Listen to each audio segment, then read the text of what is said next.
नमस्कार दोस्तों आज हम बात करेंगे कि ग्रहों के रंग क्या क्या होते हैं। क्योंकि ग्रहों के रंग से संबंधित चीज़ें कई बार मैं बोलता हूं कि आपको ये चीज़ों का साथ करना है, ये चीज़ों का नहीं करना है। कौन सी चीज़, कौन से कलर की चीज़ों को आप अगर दान करते हो तो ये समझिए कि ये उस ग्रह से संबंध रखती हैं। हमें कई बार कुछ ग्रह से संबंधित रंगों को मना किया जाता है कि हम इन रंगों का ज़्यादा उपयोग ना करें। तो आपकी कन्फ्यूजन को दूर करने के लिए मैं आपको सभी ग्रहों के रंग आज बताने वाला हूं, ताकि आप जब वीडियो देखें तो ये समझ सकें कि मैं कौन से ग्रह को मना कर रहा हूं और कौन से ग्रह को नहीं मना कर रहा हूं। क्योंकि कई बार क्या होता है कि हम ऐसे गलतियां कर देते हैं। मान लीजिए बुध खराब है और हम हरी चीज़ों का ज़्यादा जमावड़ा करना शुरू कर देते हैं, या मान लीजिए शनि के रंगों का हम कर देते हैं, राहु के रंगों का कर देते हैं, इन चीज़ों का साथ करना ज़्यादा शुरू कर देते हैं, तब हमें उन ग्रहों से संबंधित प्रॉब्लम आनी शुरू हो जाती हैं। तो यहाँ पर सबसे पहले देखिए, मैं हिंदी और इंग्लिश दोनों में आपको समझाऊंगा, ताकि हिंदी और इंग्लिश जो जानने वाले हैं उनको आसानी रहे समझने में, किसी तरह की कोई प्रॉब्लम ना आए। यहाँ पर मैं आपको लिख कर बता रहा हूँ, पर इसको मैं एक्सप्लेन भी करूँगा, आपको पूरा क्लियरली एक एक ग्रह की बातों को समझ आ जाए, इस तरीके से आपको समझाता रहूँ। तो सबसे पहले हम बात करते हैं सूर्य ग्रह की। देखिए सूर्य की अगर हम किरणों को देखें तो सूर्य की किरणें किस तरह से होती हैं, एक चमकीली सी होती हैं। ऐसी किरणें होती हैं जो अगर हम देखें, सुबह के उगते सूर्य की क्या किरणें होती हैं, शाम के डूबते सूर्य की क्या किरणें होती हैं, और दोपहर के समय की क्या किरणें होती हैं। यानी कि उसकी जो सन रेज हैं, sun rays according to the time, like a sunset, like a sun rising, the rays will change accordingly. तो हमें इसी अनुसार समझना है कि सूर्य की जो किरणें हैं वो भी चेंज होती हैं, तो उनके अकॉर्डिंग हमें उस पर रंग भी यहाँ पे सूर्य के हिसाब से दिए गए हैं। आप ये समझिए, मान लीजिए तांबे जैसा रंग, ये देखिए मैंने आपको इमेज भी बना रखी है ताकि आपको पता लग जाए। तांबे जैसा रंग यानी कि जो तांबा होगा वो सूर्य से संबंध रखेगा, और शाइनी होगा यानी कि तांबा ऐसा जो चमकीला होगा, जैसे कि नया तांबे की हम कोई चीज लेकर आते हैं तो चमकीली होती है, तो वो सूर्य से संबंध रखेगी। नारंगी जो कि ऑरेंज कलर होता है, और भी ये ऑरेंज कलर आप समझ ही सकते हैं। तो नए तांबे की जो वस्तुएं होती हैं, या फिर जो हमारे से एक सूर्य का, अगर हम नए तांबे की वस्तुओं को देखें तो वो एक चमक लिए होती हैं, पर उस पर जब भी कोई जंग यानी कि जो पुराना हो जाता है तो एक तरीके से जंग रहित सूर्य हो जाता है, पर एक सूर्य की चमकती किरणों का हमारे जीवन पे प्रभाव होता है। इसलिए तांबे जैसा रंग हमने जो है यहाँ पर लिया है। उसके अलावा अगर हम सूर्य के उगते और डूबने के रंगों को देखें तो वहां पर एक ऑरेंज सा कलर आता है। इसके अलावा ब्राउन कलर यानी कि भूरा रंग, अगर हम ऑरेंज की बात करें तो नारंगी या केसरिया, और अगर हम भूरे रंग की बात करें तो ब्राउन रंग यानी कि ब्राउन रंग। जब भी यहाँ पर खाना नंबर 9 के सूर्य के लिए उपाय के लिए कहा जाता है भूरा रीछ, या फिर भूरे रंग की गाय, ठीक है ना। अशुभ सूर्य जो होता है वो भूरा होता है, यानी कि भूरे रंग की चींटियों को हम दाना वगैरह डालने के लिए कहते हैं। तब हम सूर्य का उपाय करते हैं, जब सूर्य कभी अशुभ हो रहा हो तब तब हम कहते हैं कि भूरे रंग की चींटियों को आप आटा, चावल, बाजरा, थोड़ा सा मीठा मिला के सब चीजें डालते रहें, तब हम ये सूर्य का उपाय कहते हैं। अब सूर्य से संबंधित यही रंग है। अगर मान लीजिए आपकी कुंडली में कहीं पर सूर्य खराब है, जब भी हम कहते हैं कि सूर्य खराब है, आप घर में लाल रंग के बंदर रखें। अब ये बंदर मेरे पास आने वाले हैं, हफ्ते 10 दिनों में आ जाएंगे। तो ये लाल मुंह के बंदर होते हैं। लाल मुंह का जो बंदर होता है यानी कि लाल रंग, और बंदर यानी कि सूर्य से संबंधित वो जानवर है। जानवर से रिलेटेड वीडियोस भी मैं आगे बनाऊंगा, आपको सब चीज़ें क्लियर हो जाएंगी। तो आपको आपको डेली लाइफ में अपनी चीज़ों को समझने में मुश्किलें नहीं होंगी। आपके सामने कोई जानवर आ जाए, आप कोई ग्रह का उपाय करना चाहते हो, आपको ये बेसिक नॉलेज अगर होगी तो आप बड़ी गलतियों से बच जाएंगे। आप ये मंदे ग्रहों से संबंधित चीज़ों को अपने पास नहीं इकट्ठा करेंगे। आप उपाय का लॉजिक समझ लेंगे कि ये उपाय बताया गया है तो इसके पीछे लॉजिक क्या है। चंद्र की बात करें, देखिए चंद्र एक ऐसा ग्रह है जिसका स्वामित्व जल से है। जल यानी कि ऐसा जल जिसका कोई कलर नहीं है, उसमें जो कलर डालेंगे वो ग्रह से संबंधित उसका कलर आ जाएगा, ठीक है। अब इसी तरीके से जो दूध है, दूध दूध या फिर सिल्वर जैसा रंग, चांदी जैसा रंग जो होगा वो चंद्र से संबंध रखता है। तो व्हाइट कलर का दूध हो गया यानी कि सफेद रंग की चीजें। देखिए सफेद यहाँ पर शुक्र को भी कहा गया है, पर शुक्र की आगे मैं आपको समझा देता हूँ किस तरह से शुक्र को उसको डिफाइन किया गया है। पर यहाँ पर चंद्र, चंद्र यानी कि दूध जैसा सफेद, या फिर जल यानी कि वाइट लाइक अ मिल्क और अ वाटर। तो यहाँ पर ये चीज़ें चंद्र से संबंध रखेंगी। जो भी चीज़ें तरल हैं और सफ़ेद हैं और उनमें कोई कलर नहीं है तो वो चंद्र से संबंध रखेंगी। पर कई बार डिफरेंशिएशन यहाँ पर ये हो जाता है कि अल्कोहल, जितनी भी अल्कोहल है, मिथेनॉल है, प्रोपेनॉल है, आइसोप्रोपाइल है या कोई भी अल्कोहल है, उनका कलर नहीं होता है। तो वो चंद्र से संबंध नहीं रखेंगे क्योंकि वो एक केमिकल है, केमिकल नहीं, यहाँ पे नेचुरल चीज की बात की जा रही है। इसलिए चंद्र जो है वाटर या फिर दूध से संबंध रखती है। तो अब इसके बाद शुभ मंगल, देखिए दो तरह के मंगल हैं, मंगल बद या मंगल नेक। यानी कि मंगल नेक यानी कि जो गुड मंगल होता है, जिसे हम शुभ मंगल भी बोलते हैं, उसका कलर जो होगा खून जैसा लाल, खून जैसा लाल, जो एकदम से, अगर आपको, आपने देखा होगा आपके जो खून का रंग होता है कितना सुर्ख लाल होता है, यानी कि उसमें किसी तरह की कोई भी मिलावट नहीं होती, एक ही कलर वो जो होता है वो शुभ मंगल होता है। शुभ मंगल, ये देखिए यहाँ पर ये मैं कलर भी आपको थोड़ा सा डिफाइन किया हुआ है। शुभ मंगल जो होगा एकदम सुर्ख लाल जैसा होगा और सिंदूरी कलर होगा। एक सिंदूर कलर होता है जो मतलब बिल्कुल ब्राइट जो होता है रेड कलर का होता है, तो वो मंगल से संबंध रखता है। जो हमारा खून है ब्राइट जो रेड कलर होते हैं वो मंगल, अच्छे मंगल को रिप्रेजेंट करते हैं। तभी आपने देखा होगा कि लाल जोड़े की अगर हम बात करें, लाल जोड़े में दो तरह के कलर होते हैं। एक तो ऐसा कलर होता है जो लाल बिल्कुल सुर्ख जैसे शादी के जोड़े होते हैं वो होता है। एक होता है डार्क थोड़ा सा होता है उससे रेड, यानी कि थोड़ा सा डार्क रेड होता है, वो मंगल बद का कलर होता है। तो जो भी शादी वगैरह में यूज होते हैं तो सुर्ख लाल कलर का यूज होता है, तभी उसे मंगल नेक कहा जाता है, यानी कि खुशियों का प्रतीक है मंगल। तो ऐसी खुशियों में लाल रंग जो होगा वो मंगल का सुर्ख लाल होगा। और मंगल हमारा खून है, इसीलिए मंगल को हमारे खून से रिप्रेजेंट किया गया है। मंगल जब खराब हो जाता है तो खून हमारा खराब हो जाता है। यही देखिए यहाँ पर मैंने अशुभ मंगल के बारे में आपको बताया। फेडेड यानी कि ऐसा कलर जो फेडेड होता है, यानी कि लाल से कुछ ना कुछ मिलता जुलता होता है पर वो फेडेड होता है, उसमें कोई आकर्षण नहीं होता है।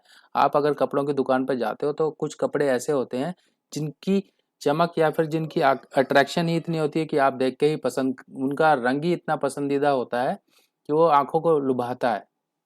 तो इसी तरीके से जो धुंधला लाल होगा या सिंदूरी सा एक कलर होता है धुंधला सा, वो मंगल बद का कलर होता है।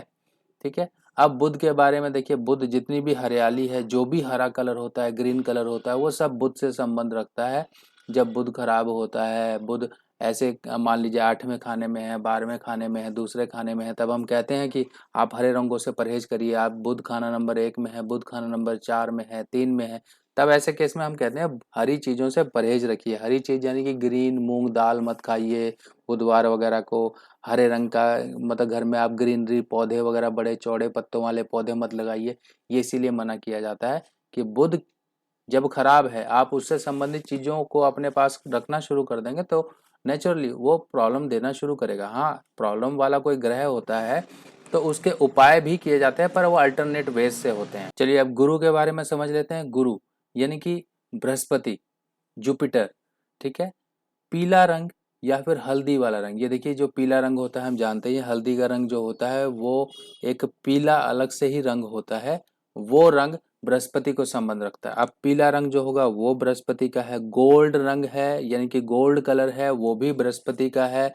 यहाँ पर मैं आपको लिख देता हूँ, गोल्ड कलर भी बृहस्पति का ही है। ठीक है। तो सुनहरा रंग जो होगा वो भी बृहस्पति का है। अब शुक्र के बारे में देखिए, यहाँ पर दही जैसा सफेद कहा गया है। अब आप दही जैसे सफेद को थोड़ा सा, अब यहाँ पर जो आपकी कंफ्यूजन होगी वो मैं आपको क्लियर करता हूँ क्योंकि ये चीज समझने वाली है। शुक्र का रंग कैसा होता है?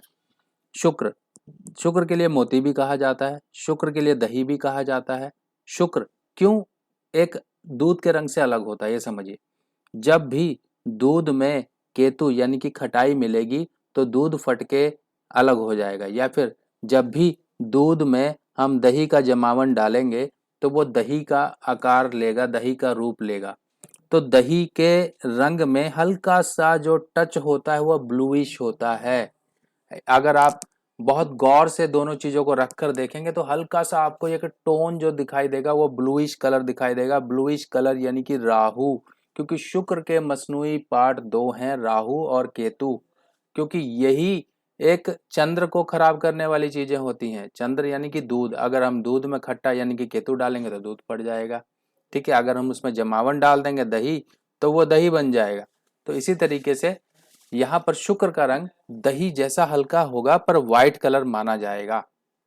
अब शनि के कलर, शनि के जितने भी कलर होंगे वो ब्लैक से संबंध रखेंगे, प्योर ब्लैक जो होगा वो शनि का होगा। अब शनि का ब्लैक कलर यानी कि जो आप साबुत उड़द देखते हैं वो भी ब्लैक कलर की होती है। आप जो चना देखते हैं काले रंग का चना, वो है बृहस्पति और शनि, क्योंकि जो छिलका है वो ब्लैक कलर का है वो शनि है, और उसके अंदर जो है पीली दाल वो उसके अंदर बृहस्पति है।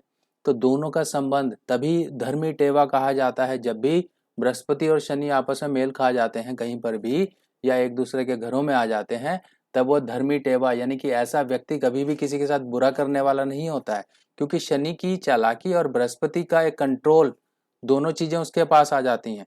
इसीलिए शनि के रंग को ब्लैक कहा गया है, और ब्लैक कलर की जो भी चीजें होंगी वो आप समझ लीजिए। अब राहु का रंग, राहु का रंग ब्लू या फिर स्काई ब्लू यानी कि आसमानी नीला या फिर नीला, ये रंग जो होंगे वो राहु से संबंध रखेंगे। आसमानी नीला क्यों कहा गया है राहु को, ये भी समझिए, लॉजिक समझिए कि अगर केतु पाताल है तो राहु आसमान है, 12वें खाने पर राहु का भी असर माना गया है, और साथ ही साथ राहु अगर आकाश है तो आकाश नीला है, ठीक है। इसीलिए यहाँ पर राहु का रंग नीला माना गया। तभी हम कहते हैं जब राहु आपकी कुंडली में मंदा होता है तब नीले काले या इन तरह के कपड़ों का परहेज करना होता है। अब केतु का रंग समझिए, ये मैंने आपके सामने इमेज लगा रखी है, ब्लैक एंड व्हाइट। अगर मैं ऐसे आपको बोलता ब्लैक एंड व्हाइट तो आप दो कलर जोड़ देते, यानी कि ब्लैक भी ले लेते और व्हाइट भी ले लेते। यानी कि जब कहा जाता है काला सफेद कंबल, तब कई बार लोग कंफ्यूज होकर मुझे बोलते हैं अच्छा एक काला कंबल एक सफेद कंबल,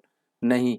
यहाँ पे देखिए ये एक डॉग है और इसमें दो रंग हैं, यानी कि ब्लैक एंड व्हाइट, जिसे हम कहते हैं चितकबरा या फिर काला सफेद या फिर दो रंगा। दो रंग का कलर जो एक ही वस्तु में होगा वो केतु से संबंध रखेगा, ठीक है।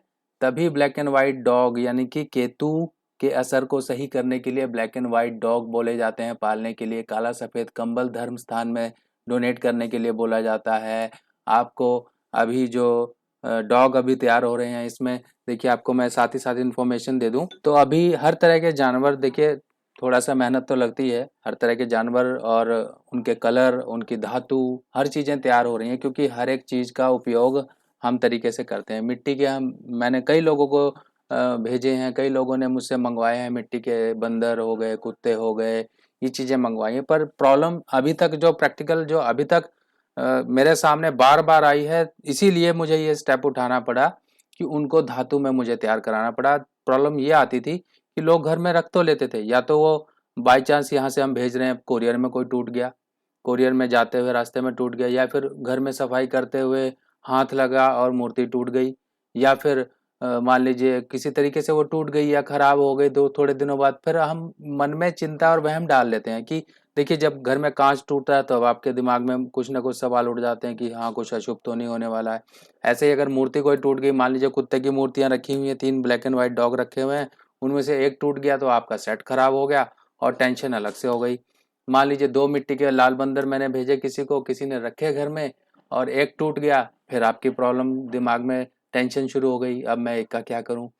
तो ये सब चीजें देखिए दिमाग में हमेशा टेंशन लाती हैं, आपके छोटी छोटी चीजें कुछ दिमाग में टेंशन लाती हैं कि ये ऐसा क्यों हुआ, कि ये अशुभ संकेत तो नहीं।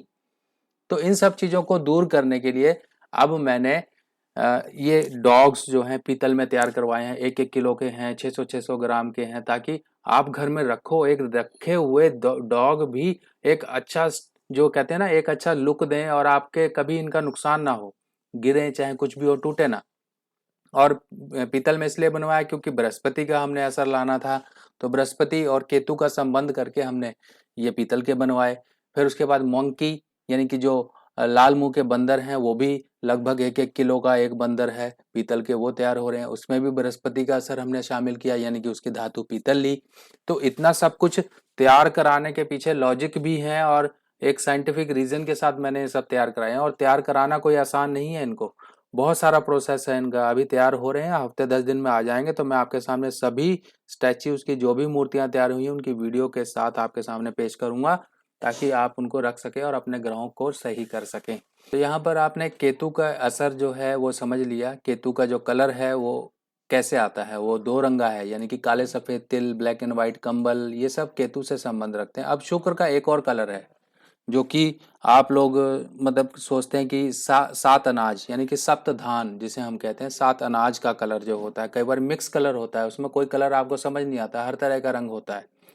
तो वो रंग जब भी होगा वो शुक्र से संबंध रखेगा। अब ये लॉजिक समझिए क्यों है। देखिए, शुक्र हमारी खुराक है। खुराक यानी कि हम जो खाते हैं वो खुराक है। अब खुराक में जो भी अनाज होंगे वो रंग बिरंगे होते हैं, यानी कि अगर हम चने को देख लें, गेहूं को देख लें, हम और भी दालों को देख लें, ये सब अनाज के पार्ट हैं और ये खुराक है। और खुराक जो होती है वो शुक्र से संबंध रखती है। और शुक्र यानी कि मिक्स कलर जो होगा, सप्त धान यानी कि सात अनाज का कई बार उपाय बोला जाता है, तो उसमें देखिए हर एक तरह के अनाज होते हैं, मक्की होती है, गेहूं होता है, बाजरा होता है, बहुत सारी दालें वगैरह कुछ एक आधा मिला के, तो एक तरीके से सात अनाज बनाए जाते हैं। जौ भी हो जाती है, ये चीज़ें जब मिक्स होती है तो एक सात अनाज सप्त धान बनता है। तो वो जो कलर होगा एक मिक्स कलर, वो शुक्र से संबंध रखेगा। तो जब भी मिक्स कलर आए आप समझ लेना कि शुक्र कलर है। अब इन मैंने आपको जो डिटेल में चीज़ें समझाई हैं, ये इन चीज़ों को आई होप आपको बिल्कुल अच्छे तरीके से क्लियर हो गए होंगे कलर। बाकी कुछ और अगर कन्फ्यूजन रहती है तो आप कमेंट करके पूछ सकते हैं, और बाकी नेक्स्ट वीडियो फिर बनाएंगे। आपको अगर कहीं कन्फ्यूजन रहेगी तो बाकी नेक्स्ट वीडियो में फिर मिलते हैं। तब तक के लिए आज्ञा दीजिए। नमस्कार।